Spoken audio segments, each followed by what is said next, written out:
sabi sa akin ng OG. Ang huli mo daw mi-mission is yung pera.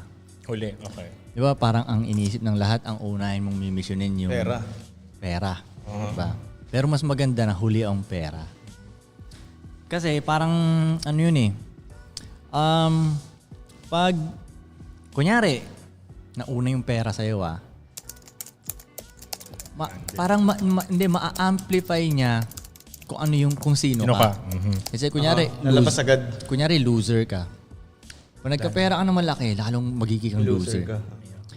Kunyari sugarol ka, bigla nagkaroon ng perang malaki, magiging sugarol ka lalo. Na hindi mo pinaghirapan. Kunyari addict ka, nagkaroon kang perang malaki bigla, lalo kang magiging addict.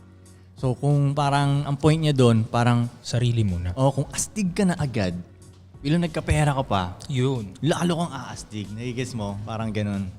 Kaya parang ang point niya doon, parang ayusin mo muna yung parang sarili mo. Yung parang karakter mo ba, yung pagkatao mo, yung pagkalalaki mo, pagka-G mo, ganun.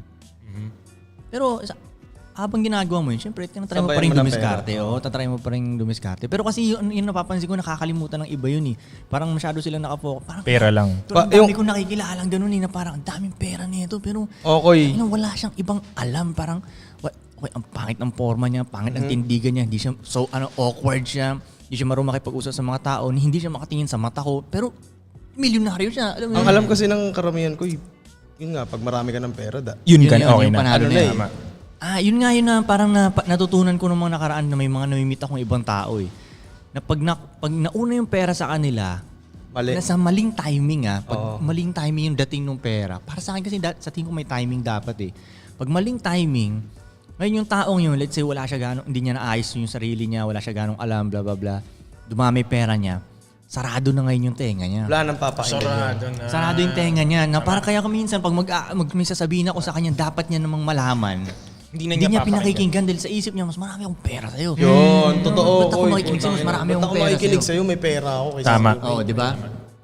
Learning stops pag ganun eh. Kaya Learning fucking stops. Kaya nga parang mayroon akong mga nakilala tol, sila na isipin mo tol yung sinalihan kong shit, di ba? Okay. May sumali doon na bilyonaryo, mas mayaman sa kanilang lahat. Pero sumali pa rin siya doon. Yun matalino siya dahil bukas open yung pa rin tenga siya. niya. Bukas yung tenga niya na parang hindi porke bilyonaryo ako, hindi ko na pakikinggan tong iba dito. Kasi marami rin akong di alam parang ganun ba. Marami siyang alam pagdating sa pera, pero the rest, marami siyang hindi alam. Kasi para sa akin bilang lalaki tol, kailangan lahat siya eh. Hindi siya pwedeng marami ka lang pera tapos bano ka sa iba. Tama. Diba?